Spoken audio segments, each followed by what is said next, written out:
866-0333 for your free document management evaluation today. Ocala's information station, 1370 WOCA. Ocala.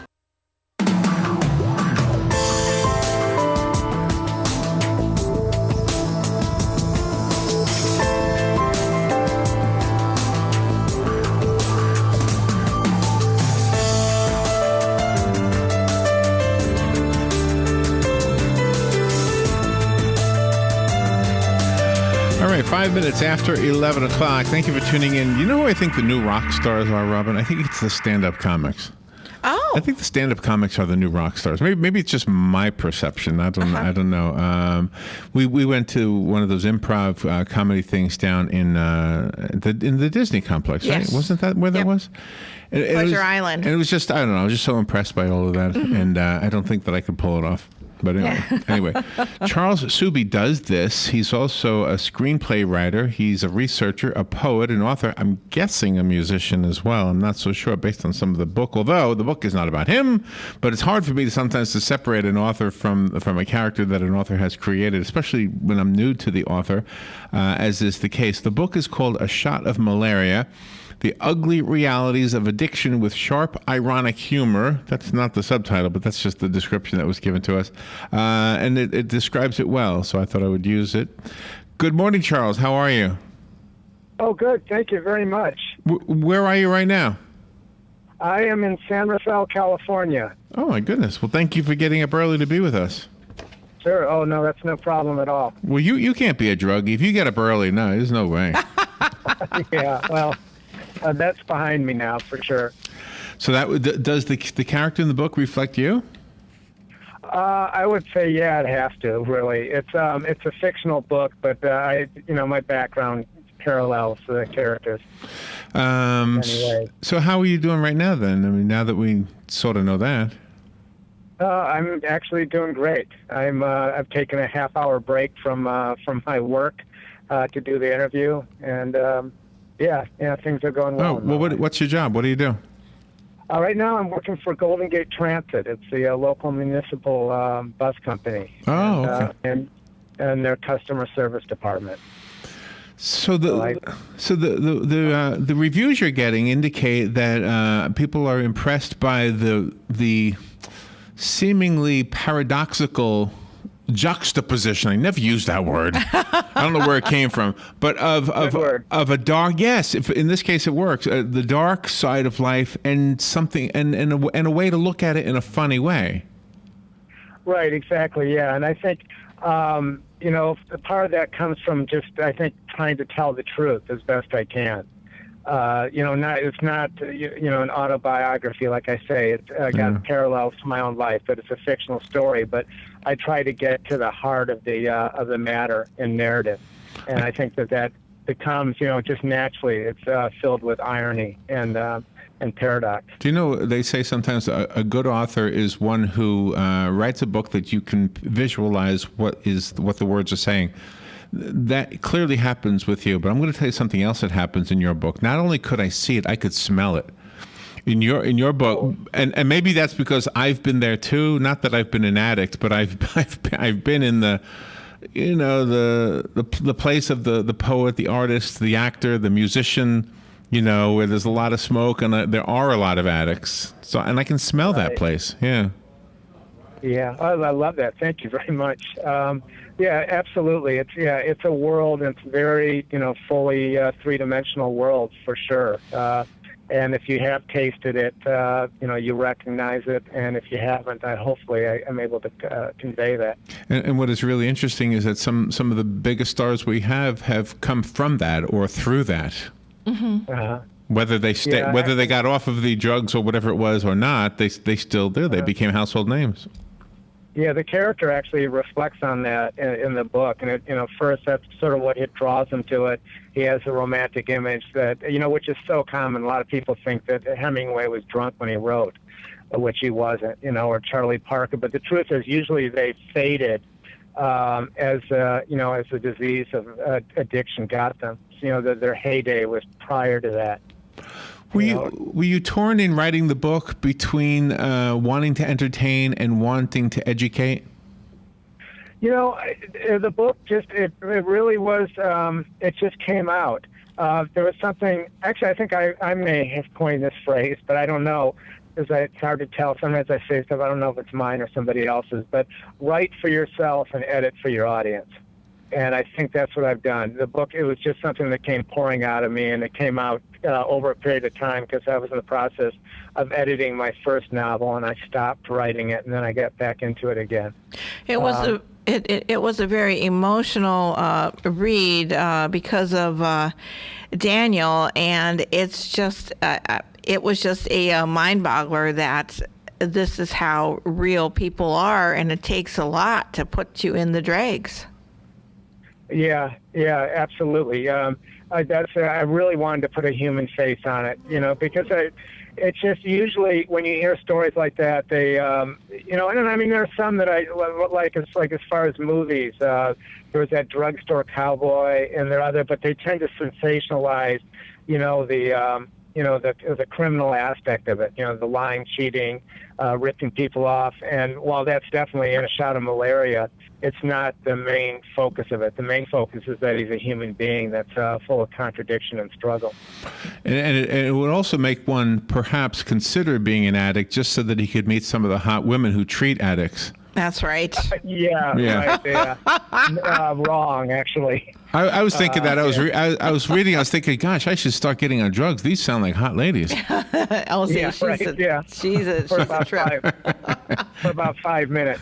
Yeah, and in a professional sense. I'm sorry. We have a professional relationship. That's right. Yeah, I can predict it. So, Yeah. well, you are an awesome writer. So this is actually your second book? Right, exactly. Yeah. Go ahead. I'm sorry. My first one was Winifred. That came out in 2010. I've since republished it, edited and revised it a little bit. But it's a story of a widower who is going through this tremendous isolation, and he meets this girl while he's in therapy.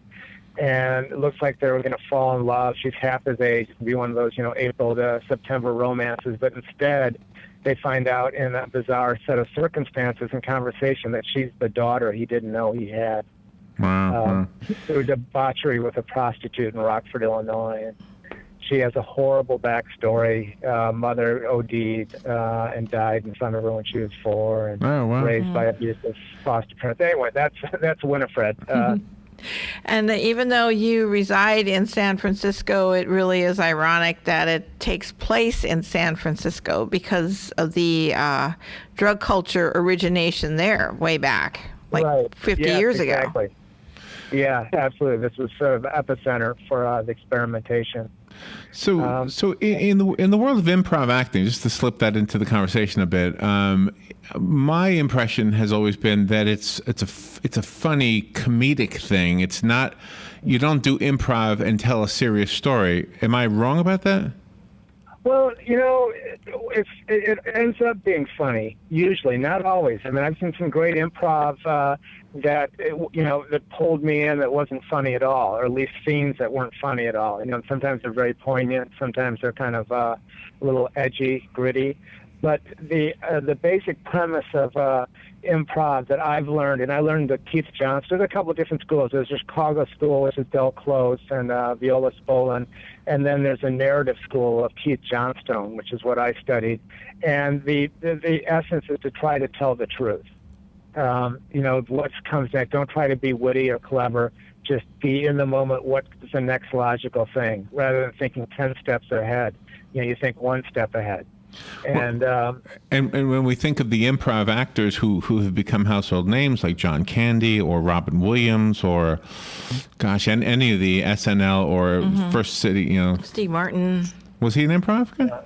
Yeah. But I think there's a sadness to all of them, and clearly with Robin Williams' recent suicide, I mean, there was a sadness there, and I think we all saw that. There was a sadness. Right, exactly. I think that's a part of the nature of humor. It's that underneath it there is. It's a way of kind of a relief from the tension of the world. Yeah. the madness of the world. Well, Robin Williams in Marin County obviously touched a lot of us. And his death touched a lot of us. So, Yeah. and people are still going through that. Charles Souby is our guest. His book is called A Shot of Malaria. That's actually a line from a Dylan song, right? Right, exactly. From a Dylan So song? it was actually Talking John Birch Society Paranoid Blues. Oh, that's the title. I forgot. Yeah, that was the title. It was one that he never recorded. Oh, I didn't know that. I didn't realize that. Yeah. Let's see. I need to go to the weather and a couple of commercials, but we'll be right back. Charles Souby is our guest. A Shot of Malaria. It is one of those hidden gems out there in the literary world. You're going to love this one. So we'll take a little break and hear more about it after the break. The weather is brought to you by myfwc.com. Safe boating is no accident. Beautiful Good Friday with sunshine and a warm afternoon high of 83 to 87. Clear to partly cloudy tonight, low 58 in a few inland spots, 65 on the coast. Tomorrow, partly sunny and warm. There can be a shower with thunderstorm in the afternoon, the high 83 to 87. And for Easter Sunday, breezy and cooler and a bit less humid with clouds and sun and a high of 78 to 82. From the Florida Weather Center, I'm meteorologist Joe Lundberg. This weather brought to you by A&A Lockdock. Did you know that most break-ins happen during bad weather because it masks the sound? Don't be another victim. Protect your home and business today. Call A&A Lockdock, 352-867-1965. That's 352-867-1965.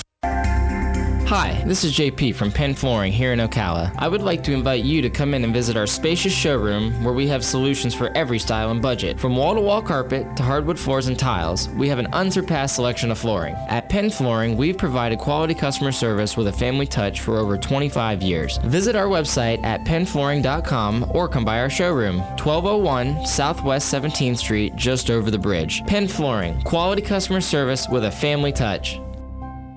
WOCA AM 1370 96.3 FM. Pay your taxes, eat your vegetables, watch your weight, mow the lawn, clean the house. We all have stuff we don't want to do. Isn't it about time you did something you wanted to do? Like getting your pilot's license? At Ocala Aviation, they make it fun and easy, and you can start by taking one of their Discovery flights. For only $99, you get to go up in the airplane with an FAA-certified flight instructor and actually fly the plane yourself. It's a perfect way to see if flying is for you. And once you get that ultimate feeling of freedom, Ocala Aviation can train you to get your pilot's license. Ocala Aviation also offers commercial flight training for those looking to make a career change and enter the world of commercial aviation. Ocala Aviation is conveniently located at the Ocala International Airport. So if you're ready to start your adventure, stop by or give them a call today. 861-7484. That's 861-7484. You'll be glad you did. I know I am. Ocala Aviation. Call today. 861-7484. Locally owned and operated since 1957. We are The Source, 96.3 FM, 1370 AM. WWOCA,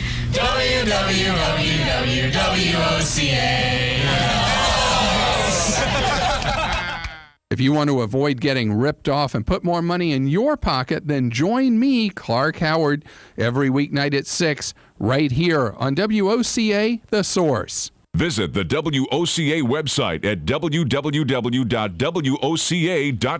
All right, 18 minutes after 11 o'clock. Thank you for tuning in. On the phone is Charles Souby. He's out in the San Francisco area of California. Am I right, Robin, about Yes. that? And his book is called A Shot of Malaria. It's a very, very deep, dark, and funny book all at the same time. And Charles, I am not a therapist, nor have I ever worked in an addiction place, or have I ever been addicted to anything except for maybe Facebook. but I want to tell you something that I remember from my younger years. I was witness to people who were addicted to drugs, and I was also witness to people who were addicted to sex. And I actually felt worse for the people addicted to sex because in my mind, they were addicted to something that could that could be beautiful. Drugs can never be beautiful, okay? But sex can be. And so I always felt bad because the people with the drug addictions usually were looking for love. I mean, real love, not, you know what I mean? Right, yes, absolutely. And it's also true with food addiction, too, because people have to eat, and it, makes it really difficult to navigate that. I mean, all addictions, I think, in the end, are the same thing. It is that kind of searching for that.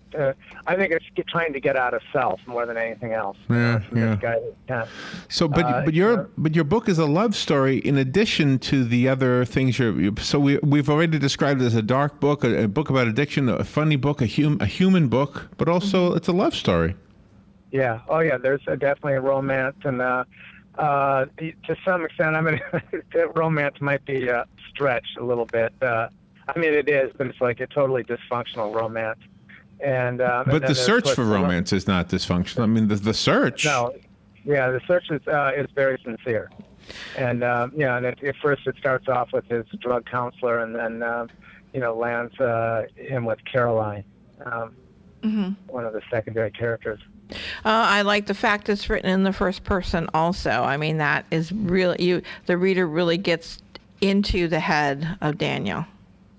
It's funny you say that, because I felt that way, and then at a certain point when I was presenting it to publicists, the idea of autobiography immediately pops into their head when they see first person.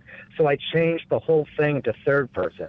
And I mean, it took a lot of work. I took it to an editor. She did edits. And then I read it through after it was edited, and I said, this isn't honest. This is not honest. Oh, wow. So I brought it back to first person. But what was interesting is the edits actually informed the first person narrative, so that, I kept virtually everything that she had recommended, I kept in there, but brought it back around to being from Daniel's point of view. And we speak to a lot of authors, and some of those authors are actually publishers as well. And they've told us the same thing, that you shouldn't write a book in the first person, but yet it is more impactful, I guess, is the best way to describe this. In your exactly. So I think it's a good call on your part to undo the third person. Because I'm with Robin. I think I got it better. It may have confused me a bit because I didn't know if I was reading about you or not, but... Right, yeah.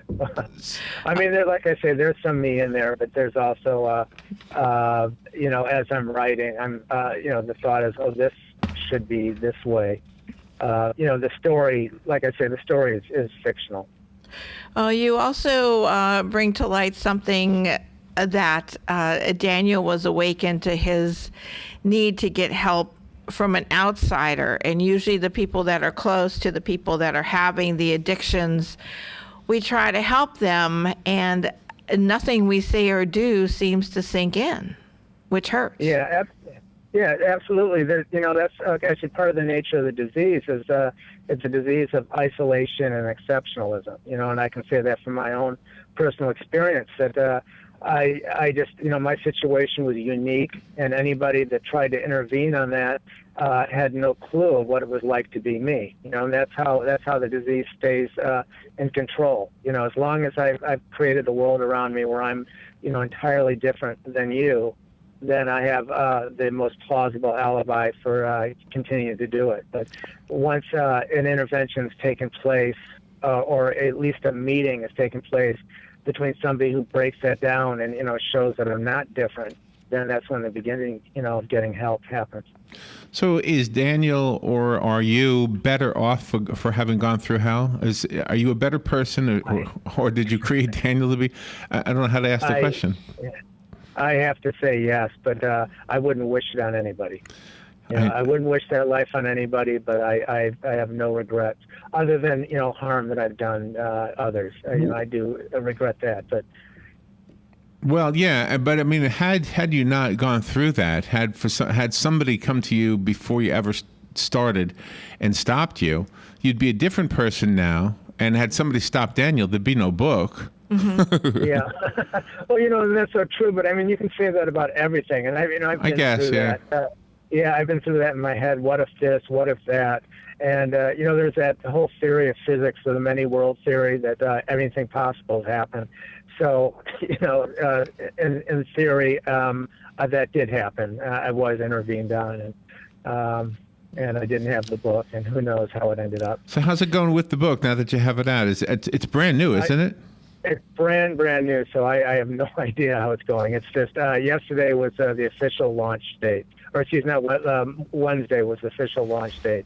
So I haven't paid attention. I've just started doing interviews and marketing, other than posting on Facebook and on my blog. Your character also deals with the issue of loneliness, which is totally different than from being alone. Mm-hmm. Yeah, absolutely. Yeah, he's plagued, and even when he's in company, that's like I've heard people talk about being at a bar or having a girlfriend so they can hold your hand while you're isolating. Mm-hmm. I just found the book on Amazon. There is no review. We can we can have the honor of doing the first review. Yeah. Wow. Oh, that would be great. Wow. This is a brand new book. This is very unusual to see this. So I found it on Amazon. I know we're not quite done yet, but I want to make sure we have enough time to get this information. How do you have a website set up for the book? Actually, not for the book. I have I have a web address, and I just connected it to my blog. Okay. For right now, but I think I'm going to go back to a full website like I had before. Is it your name? CharlesRSouby.com. Charles R. Charles Souby. Souby. Or Charles Souby, either way. Mm-hmm. Okay. I own them both. Do you appreciate Freud? Yes. Yes, absolutely. I'm not a Freudian, person, but I believe that he has, there's some credence to his, to his theories. I think I tend more toward Jung of that, at least going back to that period. Mm-hmm. One of the things that about Freud was the fact that he was in a really extreme environment, in Vienna at the turn of the 20th century. So a lot of his theories come from that extreme place. He saw an exaggerated aspect of human nature. And I think addiction is the same way. It's an exaggerated aspect of human nature, so that it makes the story accessible to everyone because it's, sort of blowing the picture up. Do you know Virginia Barrett or Bobby Coleman? No. Bobby Coleman? No. Okay. Well, they're both in San Francisco, and they're both poets. and I just went to your site. Are you reading poetry in this bookstore here, in this photograph on your website? No, that's actually, I'm reading Winifred at Barnes & Noble. Oh, okay. Yeah, they do a lot of poetry readings too. They're always posting stuff on. And I went to school with Bobby, and his girlfriend is Virginia, and I don't know if they're well known out there or not. I think he's an attorney, but the character of the big brother in the book. Did you have a big brother, and did you experience that bullying? Well, it was different. I do have a big brother, and actually, ironically, when I got arrested, he came and bailed me out, or I got OR, but he came and picked me up. It was a complete surprise. He lives in Denver. Oh. He was like the last person I expected to see as I walked out of the property room. But he was just your typical brother. Yeah, he used to hit line drives at me and call me a baby and wow, that kind of stuff. But he was in our adult life, he was always a gentleman with me. And we got along great. So he wasn't the abusive, stupid, swear word, blah blah blah. That Bobby was in the book. But I thought Bobby really was an important character. Very. Yeah, just to put Daniel into a full body. Yeah. I have a copy of the book, A Shot of Malaria. Call me if you want the copy that Charles sent us. You can have the one that I have. The rest of us have to go buy it. Charles gave us his website. It's Charles R. Souby, Souby, CharlesRSouby.com. And you can go to Amazon and get the book. I already saw it on there. Have you made this an ebook? I didn't see that on there.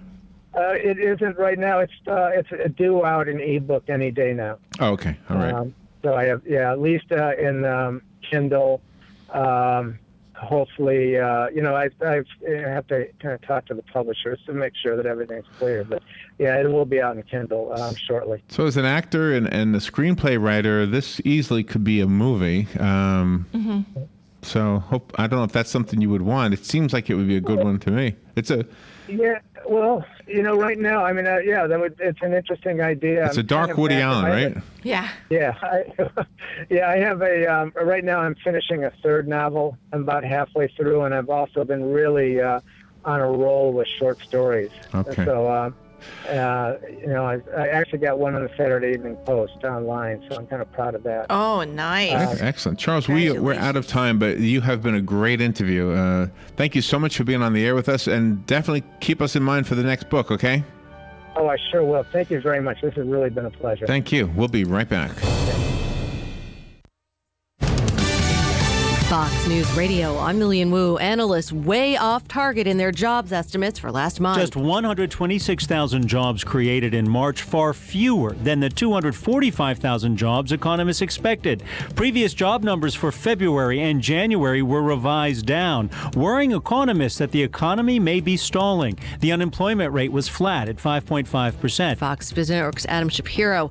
FBI has been tasked to help authorities in Kenya after a massacre at a college there that left at least 147 people dead. The attackers separated Christians from Muslims, freeing those that said they were Muslim, executing Christian students on the spot. The 4 attackers were from Somalia and wore suicide bomb vests. All 4 eventually were shot and blew up. Fox's Jennifer Griffin. And flooding in Louisville, Kentucky, closing roads, triggering more than 100 water rescues. Fox News. We report, you decide. I'm Lex Friedman. I run my own business, so I know from experience, hiring new employees can be tough. Posting your job in one place isn't enough to find quality candidates. If you want to find the perfect hire, you need to post your job on all the top job sites. And now you can. With ZipRecruiter.com, you can post your job to 50-plus job sites, including social networks like Facebook and Twitter, all with a single click. Find candidates in any industry nationwide. Just post once and watch your qualified candidates roll in to ZipRecruiter's easy-to-use interface. And with ZipRecruiter's premium traffic boost, you can get up to 3 times more candidates. Quickly screen applicants, rate them, and hire the right person fast. Find out why ZipRecruiter has been used by over 200,000 businesses. Right now, our listeners can try ZipRecruiter for free. Plus, get 30% off your first traffic boost by going to ZipRecruiter.com/info. That's ZipRecruiter.com/info. One more time. To try it for free, go to ZipRecruiter.com/info. Hi, this is Brad. I want to take a moment to talk about a serious issue. In the next 5 years, the aviation industry is projected to have a shortage of commercial pilots. Now is the time to start training. Ocala Flying Club has started a scholarship for the youth of Marion County ages 17 to 24. The club will donate up to $4,000 towards a pilot's license. This will help get the student on their way to obtaining their commercial pilot license. If this sounds like something you would be interested in, or if you know someone that would be, please contact Ocala Aviation Services, 861-7484. Here are today's headlines from The Source, WOCA. A Celebration woman was arrested Wednesday night after the Florida Department of Law Enforcement said she plotted to kill Governor Rick Scott and President Barack Obama. 36-year-old Ruba Kendakji is charged with 2 counts of corruption by threat against a public official and resisting arrest without violence.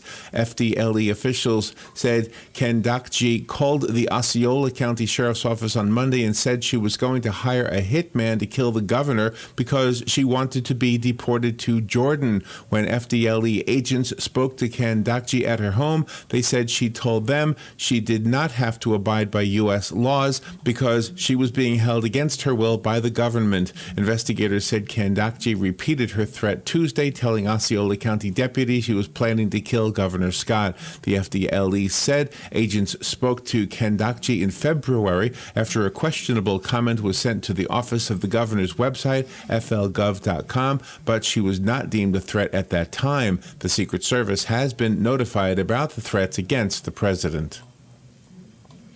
The Star Banner is reporting that another credit card skimming device has been found at a convenience store in Marion County. A first device was discovered less than 1 week earlier. The report states that a manager at a Kangaroo Express at 1986 Southwest 27th Avenue found the skimmer on Wednesday afternoon. The skimmer was attached to a gasoline pump and would have recorded the credit and debit card numbers plus other transaction information that would enable a thief to steal money from the cardholder's account. The first skimmer was found last Thursday at a Kangaroo gas station at 14870 South US 441 by a Florida Department of Agriculture official. Investigators are trying to put the squeeze on a man they call the Buckeye Bandit, a man who is the suspect in several armed robberies around Central Florida, including here in Ocala. The suspect has been involved in at least 8 armed robberies and 1 attempted armed robbery from Jacksonville to West Melbourne. Investigators said the suspect is between 50 years old and 60 years old. He's being called the Buckeye Bandit because in each armed robbery he is seen wearing a red, faded Ohio State Buckeyes sweatshirt and a Chicago Cubs hat. Investigators said the suspect has primarily targeted hotels between 7 and 10 p.m. in the evening. The first armed robbery happened December 9th in Jacksonville. The suspect then hit hotels here in Ocala, as well as in Altamont Springs, West Melbourne, and Orlando. A Marion County man was arrested after deputies say he critically injured a 74-year-old man by punching him in the face. 25-year-old Zachary Gonelli was arrested and charged with aggravated assault with a deadly weapon without the intent to kill and aggravated battery on a person 65 years of age or older. Marion County Sheriff's Office deputies responded around 6 p.m. Wednesday to the 13,000 block of Southeast 118th Street in Ocklawaha in reference to an aggravated battery on a person 65 and older. After further investigation, deputies determined Gonelli punched John Worrell once in the face. Worrell was not breathing on his own when paramedics arrived to the scene. Worrell was taken to a nearby hospital. Gonelli is currently being held at the Marion County Jail without bond. And finally, and in an effort to end the news on an upbeat note, the first Friday Art Walk is this evening in downtown Ocala. Robin and I will be playing music outside Ocala Art and Frame near the Feta Mediterranean Cuisine on the corner of Southwest Broadway and Southwest 3rd Avenue. We're inviting you to come by and say hello. All tips collected this evening will be donated to the Marion County Literacy Council. So be sure to stop by and say hello. And those are the headlines from The Source, WOCA 96.3 FM and 1370 AM. The weather is brought to you by myfwc.com. Safe boating is no accident. Beautiful Good Friday with sunshine and a warm afternoon high of 83 to 87. Clear to partly cloudy tonight, low 58 in a few inland spots, 65 on the coast. Tomorrow, partly sunny and warm. There can be a shower with thunderstorm in the afternoon, the high 83 to 87. And for Easter Sunday, breezy and cooler and a bit less humid with clouds and sun and a high of 78 to 82. From the Florida Weather Center, I'm meteorologist Joe Lundberg. Here's a way for you to have some fun and at the same time support Team WOCA The Source in our efforts to raise funds for the Marion County Literacy Council. You can have Robin and I come to your event or somebody else's event. I play accordion, she plays mandolin, and we'll give the oompa surprise to somebody who may not be expecting it. So call us at 732-8000, ask for Robin. 100% of your donation of any amount will go to the Marion County Literacy Council, and it is tax deductible. Call today, 732-8000. Today in Florida Ag News from the Southeast AgNet, the National Foundation for Women Legislators is a group designed to provide strategic resources to elected women leaders for leadership development and effective governance. And this Wednesday, a group of women met in Tallahassee, as Gail Harrell, State Representative for District 83, explains. I'm State Representative Gail Harrell, and we are here today in the old capital of Florida, and I am a former chair of the National Foundation for Women Legislators, and we are having a wonderful gathering with all our female legislators, and we're delighted to have our current national chair, Senator Diane Allen, who is from the great state of New Jersey, to really tell all the wonderful women legislators in Florida about our wonderful organization. Thank you, Gail. Our organization is something that empowers women. It makes such a significant difference in the lives of women who become part of it. We believe that every elected woman should have all the support that she needs, whether it's educational support, whether it's leadership support, whatever it is, and we provide that at NFWL. We bring women together so that they can get to know each other, so they can form alliances, as you and I have, Gail. Exactly. And we're nonpartisan. It's very important that we can bring Republicans and Democrats together. To me, though, the most important thing is to get more women in our legislatures. You have 24% women in your Florida legislature. We need to see at least 50% work, my friends. Men and women together, we need to work on this. And we at NFWL work on that, but we work more specifically with each woman legislator who's in now. Thank you so much, Diane, for coming all the way to Florida from New Jersey to really introduce our women in Florida to the National Foundation for Women Legislators. That was State Representative Gail Harrell. To learn more about the NFWL, go to our website, southeastagnet.com. Randall Wiseman, Southeast AgNet.